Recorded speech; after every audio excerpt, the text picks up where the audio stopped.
보실 하나님 말씀은 고린도전서 15장 9절에서 11절까지의 말씀입니다. 제가 가지고 있는 성경으로 신약 282면쯤에 있습니다. 고린도전서 15장 9절에서 11절까지의 말씀으로 제가 가지고 있는 성경으로 신약 282면쯤에 있습니다.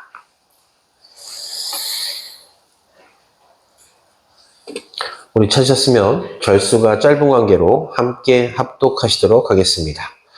나는 사도 중에 가장 작은 자라. 나는 하나님의 교회를 박해하였으므로 사도라 칭함받기를 감당하지 못할 자니라. 그러나 내가 나된 것은 하나님의 은혜로 된 것이니 내게 주신 그의 은혜가 헛되지 아니하여 내가 모든 사도보다 더 많이 수고하였으나 내가 한 것이 아니요 오직 나와 함께 하신 하나님의 은혜로라. 그러므로 나나 그들이나 이같이 전파함에 너희도 이같이 믿었느니라. 아멘.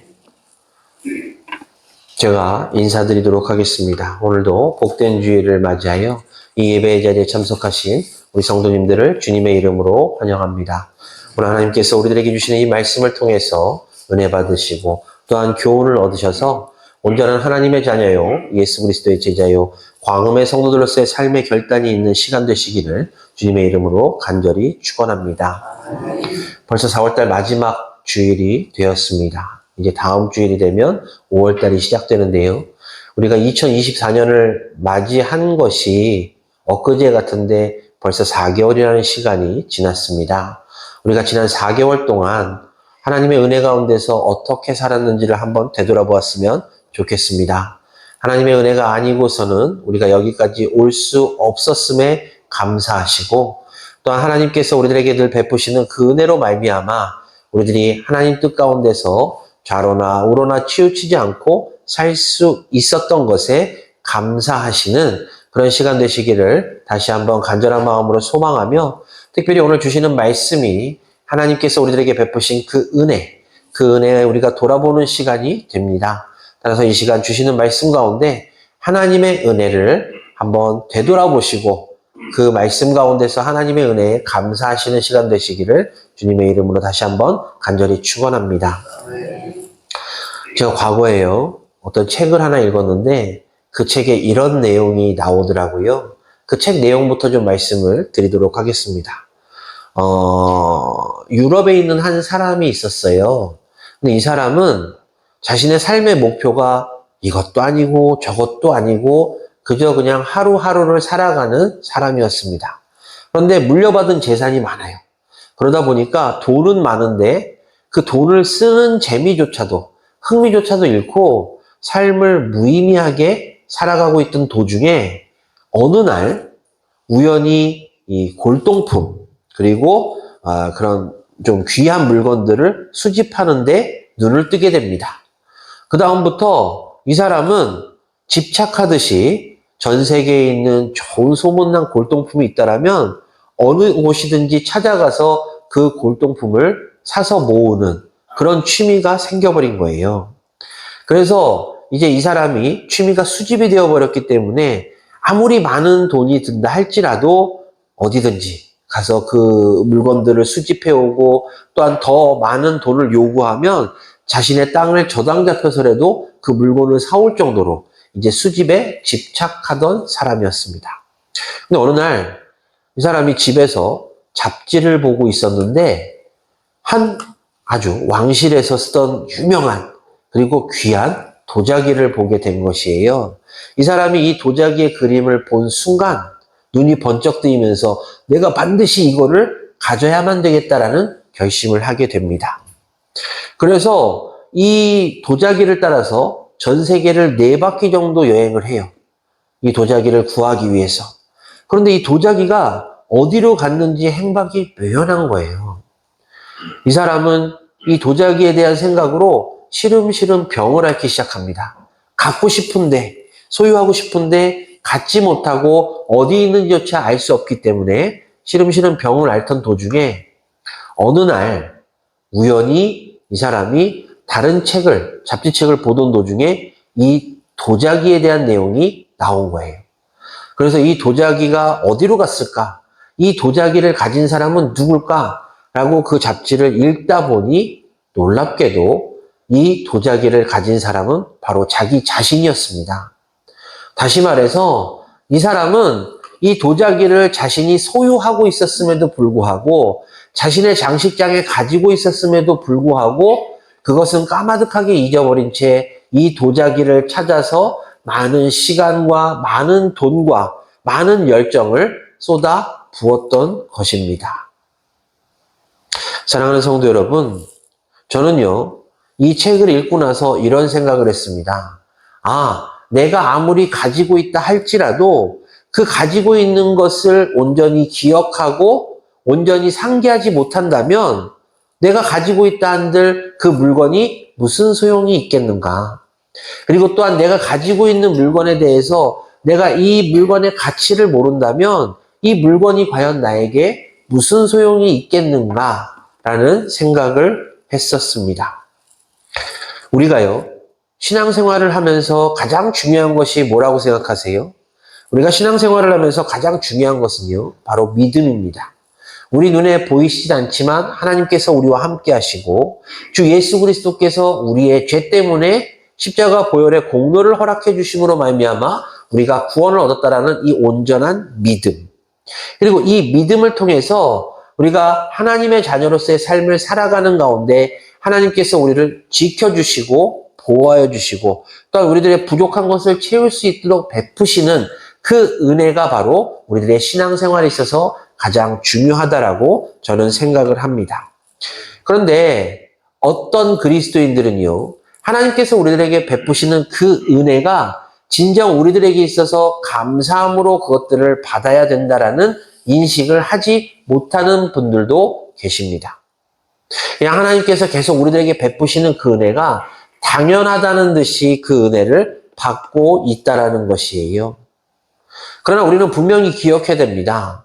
하나님께서는 우리들을 사랑하시고 우리들을 자녀 삼아 주셨기 때문에 우리들에게 늘 은혜를 베풀어 주시지만 하나님의 피조물이며 하나님으로부터 선택받은 우리들은요, 하나님께서 베풀어 주신 그 은혜에 늘 감사하는 마음으로 은혜를 받고 살아야 된다는 것이, 하나님께서 우리들에게 은혜를 베푸시 아니하신다면 우리들은 정말 한 치 앞도 모르는 그런 불쌍한 인생으로 나락으로 떨어질 수도 있는 존재들입니다.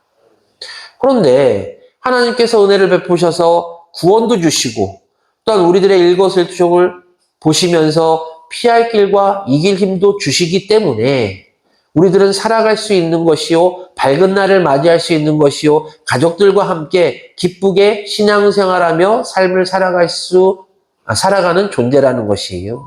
그렇기 때문에 우리들의 눈에는 보이시지 아니하시지만 하나님께서 우리들에게 베푸시는 이 은혜에 우리들은 늘 감사하는 마음을 가지고 살아야 됩니다. 자, 성도님들께서는 내가 받은 은혜에 대해서 어떻게 생각하세요? 하나님께서 베푸신 그 은혜에 대해서 우리가 소중함을 안다라면 하나님께서 베푸신 그 은혜에 우리가 늘 감사하는 마음을 가지고 사는 것이 당연할 것입니다.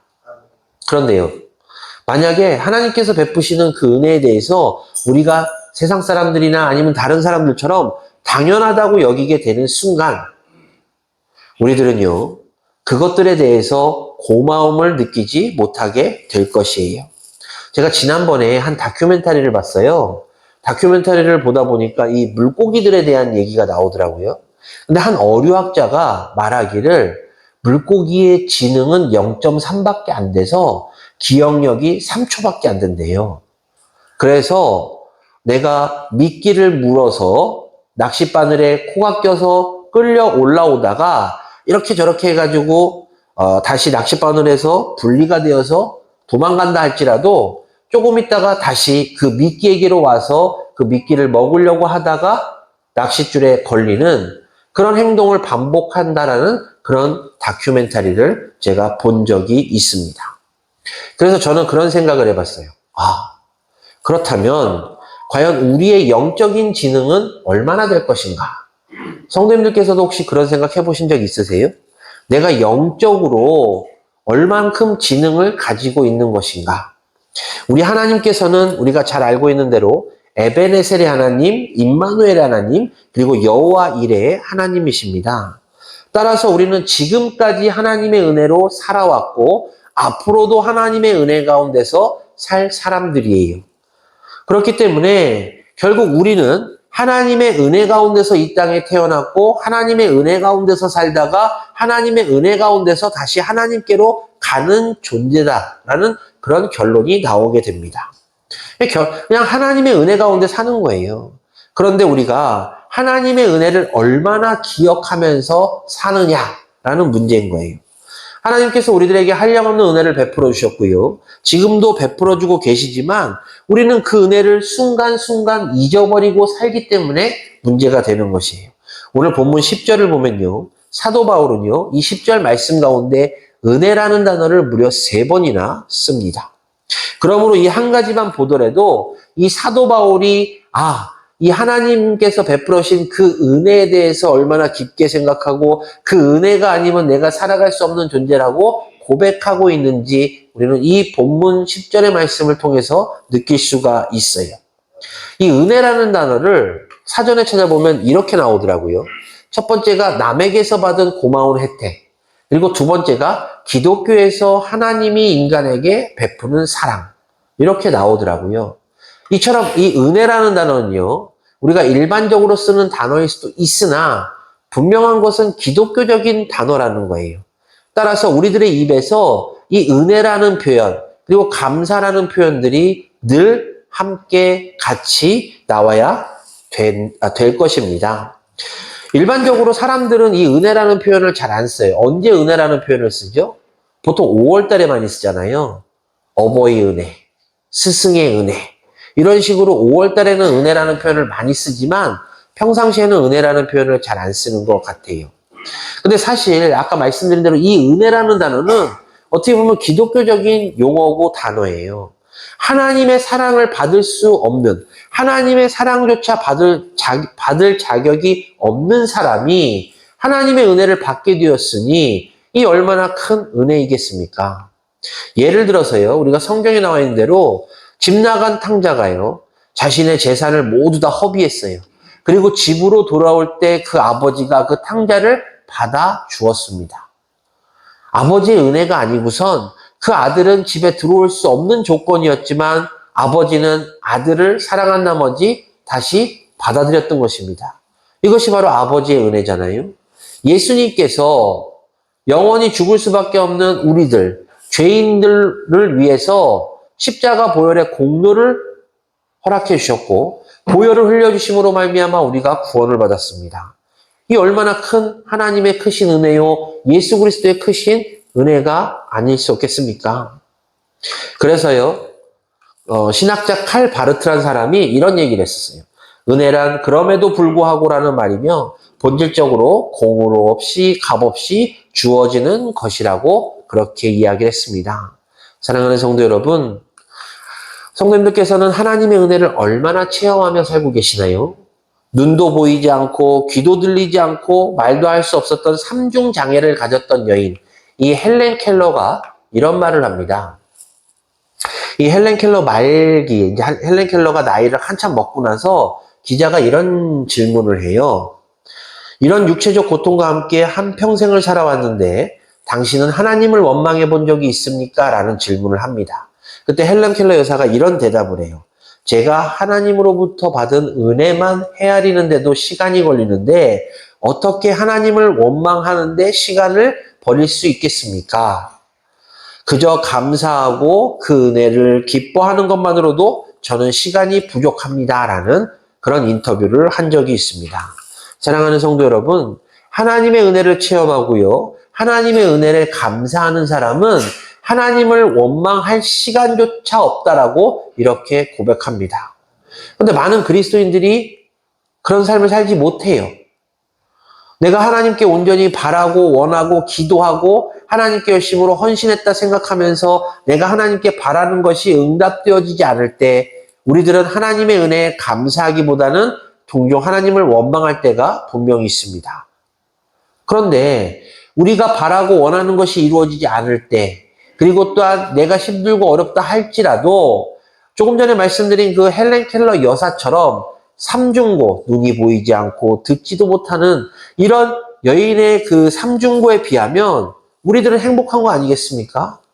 그럼에도 불구하고 우리들은 하나님을 기뻐하고 하나님이 주신 은혜에 감사하기보다는 때로는 하나님께 원망하는 그런 태도를 보일 때가 종종 있다라는 것입니다. 하나님을 원망할 시간조차 없다라는 이 고백은요, 하나님의 은혜에 감사할 줄 아는 사람만이 감당할 수 있는 고백임을 기억하십시오. 우리가 종종 주변에요, 짜증, 불평, 불만을 많이 내뱉는 사람들을 보신 적이 있으실 것입니다. 저도 그 중에 한 사람인데요. 제가 이 설교를 준비하면서 좀 회개를 했는데 제가 짜증, 불만, 불평을 내세우는 그 이유가 무엇인가 곰곰이 생각해 봤습니다. 내가 하나님을 더 의지하지 못하고 내가 하나님께 이 모든 것을 맡겨놓고 기도하고 하나님께서 그것을 나에게 응답해 주실 것을 믿고 간구해야 되는데 하나님께 기도한다고 하면서도 인간적인 생각과 인간적인 방법으로 어떻게 이렇게 저렇게 해볼까 하는 그러한 마음이 더 커서 그것들이 이루어지지 않을 때 짜증, 불평, 불만들이 일어났던 것으로 생각이 되어집니다. 사랑하는 성도 여러분, 우리가 온전히 하나님의 자녀로 살면서요, 하나님을 나의 영육의 구원자로 고백하셨다면 이 시간 이후로는요, 하나님의 은혜에 늘 감사하며 사십시오. 하나님께 원망하기보다는 하나님께 감사하는 시간이 우리들에게 더 많아야 됩니다. 우리는 이 땅에 태어나는 순간부터 죽음을 향해서 달려가는 사람들이잖아요. 그렇다는 얘기는 다시 말해서 내가 하루하루를 산다는 것은 하루하루 그만큼 하나님께로 더 나아간다는 뜻입니다. 물론 우리가 하나님의 뜻을 모르기 때문에 언제 하나님께서 우리를 부르실지는 모르지만 그것이 당장 지금 이 순간 이후라 할지라도 내일이라 할지라도 우리는 이 짧은 시간 동안 하나님께서 우리들에게 베풀어 주신 그 은혜에 감사하며 살아야 되는 존재라고 성경이 우리들에게 말씀하고 있는 것입니다. 내가 짜증을 내뱉는 시간, 불평을 내뱉는 시간보다 하나님께서 베풀어 주신 은혜에 감사하십시오. 하나님께서 나에게 건강한 육신을 허락해 주심으로 우리가 지금 이 자리에서 하나님께 예배드리고 있지 않습니까? 지난 밤에 잠을 자다가 하나님의 부르심을 받은 사람들도 분명히 있을 터인데 내가 오늘 아침에 눈 뜨고 가족과 인사를 하고 밖에 나왔다 할지라도 차량으로 인해서 사고로 죽음을 당할 수도 있는 사람들도 분명히 있을 것입니다. 그런데 이 모든 것들을 제외하고 내가 오늘 아침에 눈을 뜨고 식사를 하고 이 자리에 와서 영과 진리로 하나님께 예배드릴 수 있다라는 것, 하나님의 은혜가 아니면 감당하지 못하는 것임을 기억하십시오. 내가 이 자리에서 하나님께 예배를 드리고 하나님께 간구하고 하나님께서 주시는 복을 받아 누릴 수 있다라는 것, 이건 하나님의 크신 은혜가 아니고서는 받을 수 없는 것들입니다. 따라서 하나님이 베푸신 그 은혜에 늘 감사하시는 성도님 되시기를 주님의 이름으로 간절히 축원합니다.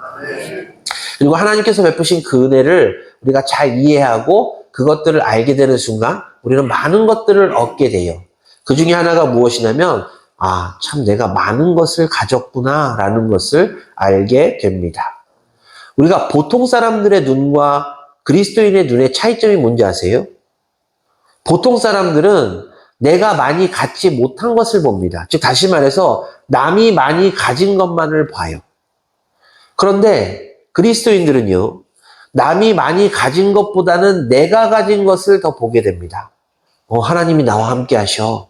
예수 그리스도로 말미암아 내가 구원을 얻었어. 나는 이 세상의 삶이 끝나면 저 천국에서 하나님의 자녀로서의 권세를 누리며 저 천국 백성으로서 하나님과 함께 찬양하며 살아갈 수 있는 존재야. 라는 것들을 눈으로 보게 된다는 것이. 하나님의 은혜를 알게 되면요, 지혜로워져요. 말씀을 통해서 하나님께서 나에게 베푸신 그 은혜를 깨닫게 되고 말씀을 통해서 내가 이렇게 살아가면 하나님께서 저 천국에 큰 상급을 허락해 주실 것이라는 그런 지혜를 알게 되니 얼마나 지혜롭게 됩니까?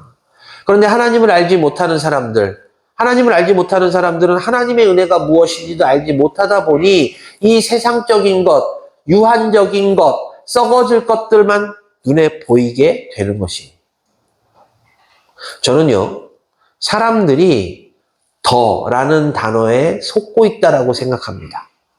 조금 더, 내가 조금 더 가졌으면, 조금 더 많이 배웠으면, 조금 더 높은 위치에 있었으면 이 더라는 단어에 속는다고 생각해요.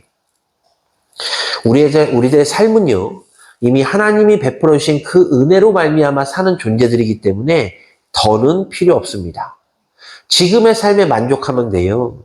하나님께서 형편껏 나의 능력에 합당한 삶을 허락해 주셨기 때문에 여기서 만족하고 여기서 하나님께서 베푸신 그 은혜에 감사하며 살면 된다라는 것이에요. 물론 세상적으로 보면 조금 더 갖는 것이 유익하고 조금 더 배우는 것이 조금 더 높은 위치에 가는 것이 우리들에게 유익할 수도 있다라고 말하는 분들도 계십니다. 그러나 제가 조금 전에 말씀드렸잖아요. 유한적인 것에 목매지 마십시오. 썩어질 것에 목매지 마십시오. 분명 이 세상은요, 예수 그리스도께서 재림하시는 그 순간 다 끝나게 되어 있습니다. 따라서 우리들은 유한적인 것보다는 무한적인 것, 영생적인 것에 눈을 뜨고 하나님께서 베풀어 주신 그 은혜의 감사함으로 말미암아 우리들이 저 천국에서 영생을 누리고 영원히 살 것을 고대하고 기대해야지 조금 더 갖는 것, 조금 더 높은 위치에 가는 것에 너무 목매지 마시라는 뜻이에요. 우리들의 삶은 지금도 은혜 가득하잖아요. 그렇죠? 우선 기본적으로 하나님께서 나를 선택해 주셨다라는 것, 이것에 우리가 감사할 수 있는 거잖아요. 하나님께서 나를 선택해 주신 은혜로 말미암아 내가 그리스도인이 됐어요. 예수님의 제자가 되었다는 것입니다. 하나님의 자녀가 되었어요. 얼마나 행복합니까?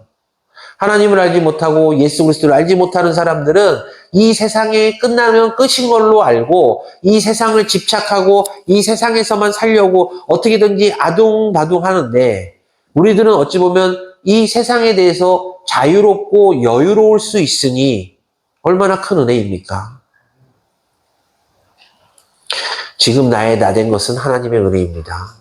지금 내가 이 위치에 있는 것도 하나님의 은혜고 나에게 합당한 은혜를 베풀어 주심으로 말미암아 내가 여기까지 올 수 있었던 것도 하나님의 은혜임을 깨달으십시오. 우리가 하나님의 은혜를 아는 그 순간 내가 참 많은 것을 가졌다라는 것을 아까 말씀드린 대로 우리는 느낄 수 있게 됩니다. 또한요, 우리가 은혜를 알게 되면 깨달게 돼요.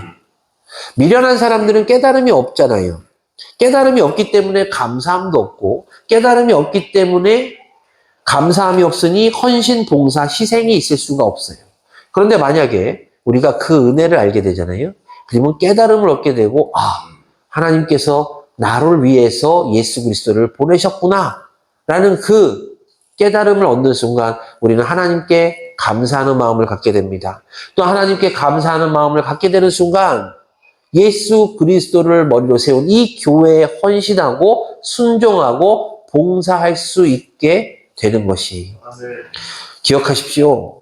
믿음이 있게 되면 순종이 있게 되고요. 순종이 있는 순간 우리는 헌신이 있게 됩니다. 많은 그리스도인들이요. 요즘에 제가 저번에 말씀드렸나요? 많은 그리스도인들이 요즘에 종교인으로 바뀌는 것 같아요. 우리는요, 그리스도인입니다. 하나님의 자녀예요. 우리가 이걸 분명히 확실하게 알고 있어야 되는데 하나님의 자녀는요.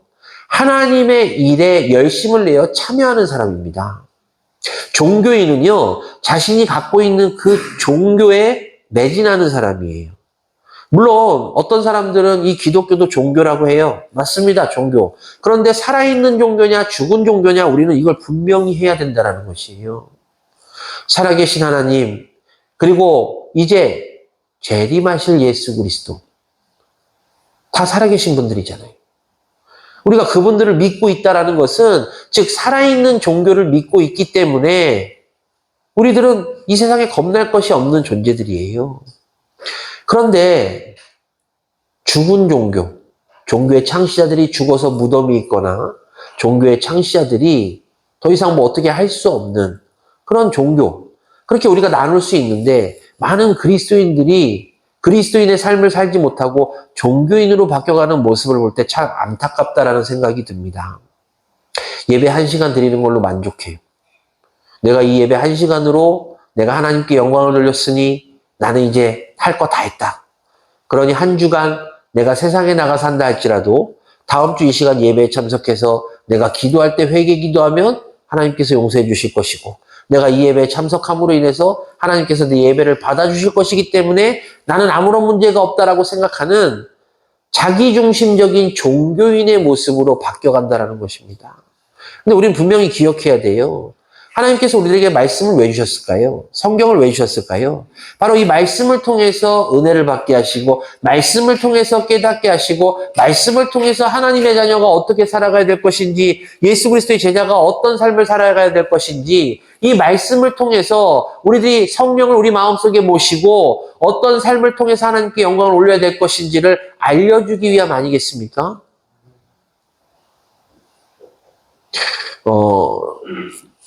제가 저기 뉴질랜드에 있을 때요. 그런 좀 말씀을, 그 성도분들한테 그런 말씀을 드렸던 것 같아요. 성도님들이 교회 오실 때 있잖아요. 요즘은 성경책 같은 거 안 갖고 오시잖아요. 찬송가도 안 갖고 오시는 분들이 많아요. 물론 상황에 따라서 그럴 수도 있지만요. 우리가 학교 갈 때 교과서 챙겨가는 거랑 똑같다고 생각하시면 돼요. 내가 말씀을 받고 은혜를 받기 위해서 교회를 가는데 성경책, 찬송가, 물론 세상이 그럴 수도 있지만 그래도 저는 그걸 꼭 챙겨가지고 다녀야 된다고 생각하는 사람입니다. 내가 하나님의 말씀을 읽고 말씀 가운데 살기로 결심하고 은혜를 받으러 가는 그 자리에 뭔가 준비물을 온전히 챙겨서 가야 되지 않습니까? 저 어렸을 때, 뭐 다 경험하셨겠지만 어렸을 때 학교에 준비물 안 가지고 가면 선생님한테 혼났습니다. 우리가 내가 은혜를 체험하고 은혜를 받기 위해서 이 자리에 모이신다면 우리가 준비할 것들은 준비해가지고 하나님께 영광을 돌려야 되지 않겠습니까? 이것도 깨달음이에요. 은혜는 분명히 깨달음입니다. 제가 이스라엘 그 성지순례 갔을 때요, 정통 유대인들이요, 전 몰랐는데 이렇게 보니까 그러더라고요. 작은 성경책을 끈으로 연결해가지고 머리에다 묶고 다닙니다. 성경에 쓰여있기 때문이에요. 말씀을 이라. 그러다 보니까 작은 성경책을 끈으로 해가지고 정통 유대인들은 머리에 묶고 다니는 걸 제가 보았습니다. 그래서 틈나는 대로 읽고 또 틈나는 대로 자녀들에게 알려주고 이런 모습을 제가 보았어요. 물론 우리는 지금 주일학교 예배가 아니니까 그렇지만요. 부모들의 행동을 자식들이 따라간다고 그러잖아요. 우리가 온전히 예배에 충성하고 헌신하고 온전히 직분자로서의 삶의 모습을 보여줄 때 그 믿음의 후대들이 믿음의 선배들의 모습을 따라간다라고 생각합니다. 내가 은혜를 체험하고 그 체험한 은혜를 믿음의 계승을 통해서 내가 이랬더니 은혜를 받았어. 그러니까 너희도 이렇게 행동함으로 인해서 하나님께서 은혜를 주실 거야 라고 그런 믿음의 계승이 우리들에게 필요하다라고 저는 생각을 해요. 사도 바울은 이 은혜에 대해서 온전히 깨달았습니다. 그래서요, 이렇게 고백하잖아요. 10절 말씀에. 그러나 내가 나된 것은 하나님의 은혜로 된 것이니 내게 주신 그의 은혜가 헛되지 아니하여 내가 모든 사도보다 더 많이 수고하였으나 내가 한 것이 아니요 오직 나와 함께 하신 하나님의 은혜로라. 이 말씀이 그 유명한 나된 것은 하나님의 은혜로다라는 말씀이에요. 사도 바울은 은혜를 깨달았더니 내가 나된 것은 하나님의 은혜다라고 깨달았다라는 것이, 우리가 잘 아는 것처럼 이 사도 바울은 과거가 있는 사람이잖아요. 어떤 과거가 있냐? 그가 사울일 때 예수 그리스도를 믿는 사람들을 잡아다가 감옥에 가뒀습니다. 그리고 교회를 핍박했어요. 오죽하면 다메섹으로 가는 길에 이 바울이 이제 예수님을 만났을 때 예수님께서 이런 말씀하시잖아요. 야, 사울아, 사울아, 왜 내가 나를 핍박하느냐? 그 정도로 이 사울은 예수 그리스도를 믿는, 하나님을 믿는 사람들을 온전히 핍박하던 사람이었습니다. 그랬던 그가 8절, 9절 말씀을 보면 하나님의 은혜를 아는 사람으로서의 자신의 모습을 정직하게 고백하고 있어요. 그 모습을 보면 첫 번째, 만삭되지 못하여 난 자 같은 자신이라고 고백합니다. 두 번째로는 사도 중에 가장 작은 자라고 고백해요. 그리고 하나님의 교회를 핍박했던 사람이기 때문에 사도라 칭함을 받기에 감당 못할 자라고 고백을 하고 있습니다. 뿐만 아니라 디모데전서 1장 15절 말씀을 보면 죄인 중에 괴수라고 자기 자신을 표현하고 있어요. 자기 자신을 정말 끝까지 비하하고 비하한 모습입니다. 왜 자기 자신을 비하했을까요? 하나님의 은혜를 체험했기 때문이에요. 하나님의 은혜를 알았기 때문입니다. 하나님의 능력을 깨달았기 때문에, 체험했기 때문에 그는 이렇게 자기 자신은 죄인 중에 죄수고 용서받지 못할 사람이라고 고백을 하고 있는 것입니다. 사랑하는 성도 여러분, 이처럼 하나님의 은혜를 깨닫고 하나님의 은혜를 입은 사람은요, 자기 자신을 진정으로 표현할 수 있는데요, 자기 자신의 실제를 표현할 수 있게 된다는 것이, 은혜를 깨닫는 사람의 특징이 뭔지 아세요? 겸손합니다. 겸손.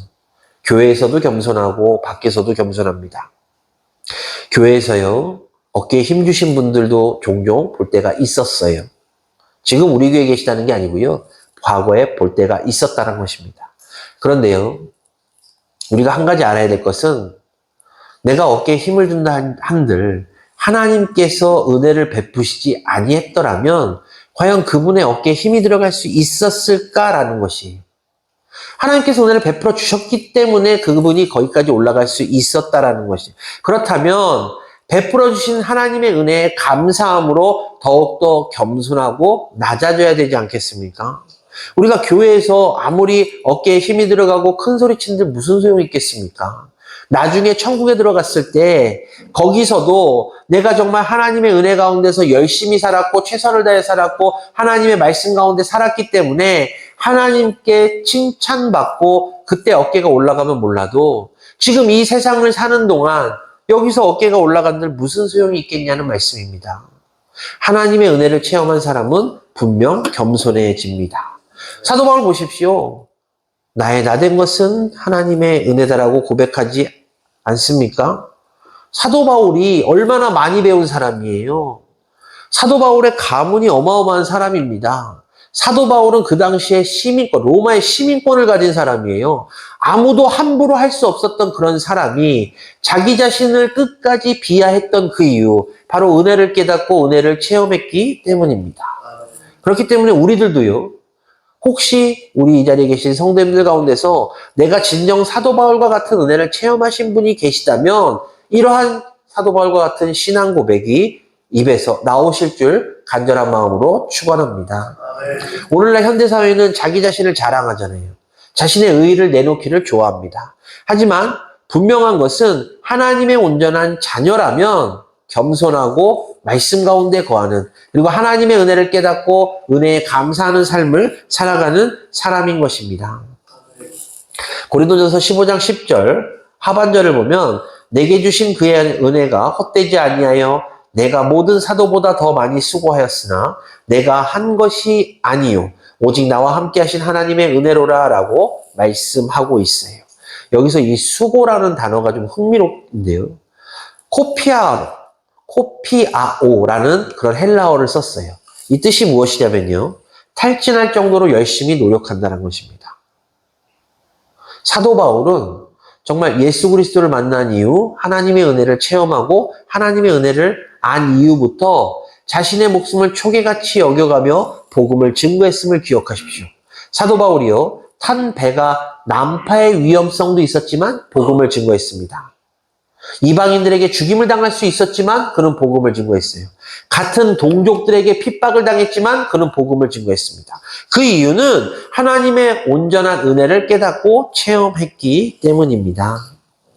사랑하는 광역교회 성도 여러분, 사도 바울의 고백, 나는 하나님을 위해서 삽니다 라는 이 고백이 바로 이 자리에 계신 우리 성도님들 입에서 나오기를 간절한 마음으로 축원합니다. 우리는 하나님의 은혜를 깨달은 사람들이잖아요. 하나님의 은혜를 체험한 사람들입니다. 한번 생각해 보십시오. 내가 하나님을 처음 만난 그 순간부터 지금 이 순간까지 하나님의 은혜를 단 한 번이라도 체험하지 아니하신 분이 여기 계십니까? 모든 것이 하나님의 은혜였습니다. 모든 것이 하나님의 뜻이고 하나님의 계획 안에서 이루어진 것이고 하나님의 은혜였기 때문에 우리가 지금 이 자리에서 하나님께 영과 진리로 예배를 드리고 있는 것입니다. 받은 은혜에 감사하시기를 주님의 이름으로 간절히 축원합니다. 아멘. 고린도후서 11장 23절을 보면요. 사도 바울이 이렇게 얘기해요. 내가 수고를 넘치도록 하고 옥에가 치기도 더 많이 하고 매도 수없이 맞고 여러 번 죽을 뻔하였으니 조금 전에 말씀드린 대로 사도 바울은 은혜를 체험하고 그 은혜 감사함으로 말미암아 이렇게 목숨을 초계같이 여겨가며 복음을 증거했다는 것입니다. 사랑하는 성도 여러분, 우리도요. 하나님의 은혜를 체험한 사람들이기 때문에 이제 저 세상 밖으로 복음을 증거해야 할 것입니다. 아멘. 내가 받은 은혜, 나만 만족하고 나에게서 끝내기를 원치는 아니하실 것 같은데요.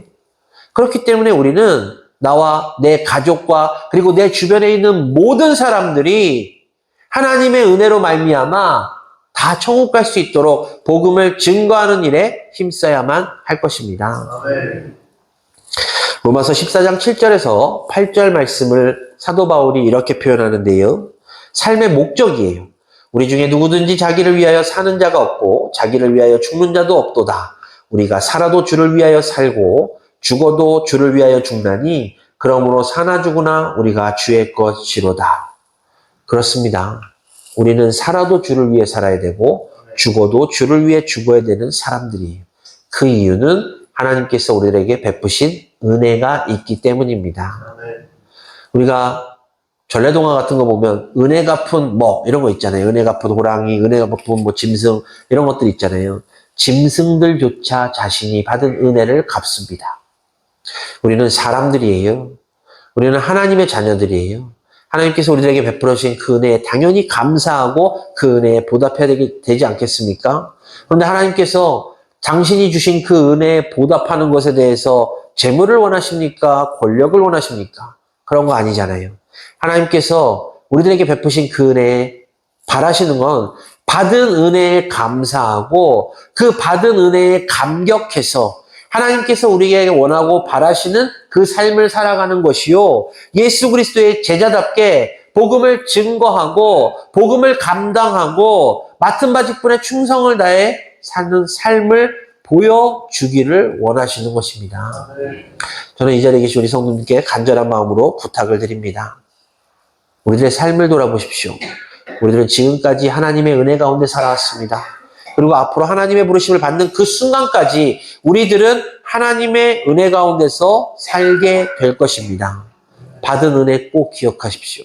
받은 은혜에 감사하십시오. 감사가 충만한 삶을 통해서 하나님께 영광을 돌리십시오. 하나님께서 더 큰 은혜를 우리들에게 허락해 주실 것입니다. 또한 누군가 나에게 당신의 삶의 목적은 무엇입니까? 라고 물어봤을 때 나는 하나님을 위해서 삽니다. 내 목적은 하나님을 기쁘시게 하는 것입니다. 라는 이러한 완전한 신앙 고백이 이 자리에 계신 우리 성도님들 입에서 다 나오기를 주님의 이름으로 간절히 소망합니다. 아멘. 말씀을 정리할게요. 우리들은 은혜 받은 사람들입니다. 이 은혜를 감사하시고 하나님께서 우리들에게 베풀어 주신 그 은혜가 무엇인지 한번 곰곰이 되돌아보시고 그 은혜를 통해서 내가 여기까지 왔음을 감사하는 마음으로 고백하시고 또한 그 감사 가운데 하나님께서 우리들에게 맡기신 일을 잘 감당하시기를 우리의 영육의 구원자 되시는 예수 그리스도의 이름으로 간절히 축원합니다. 기도하겠습니다.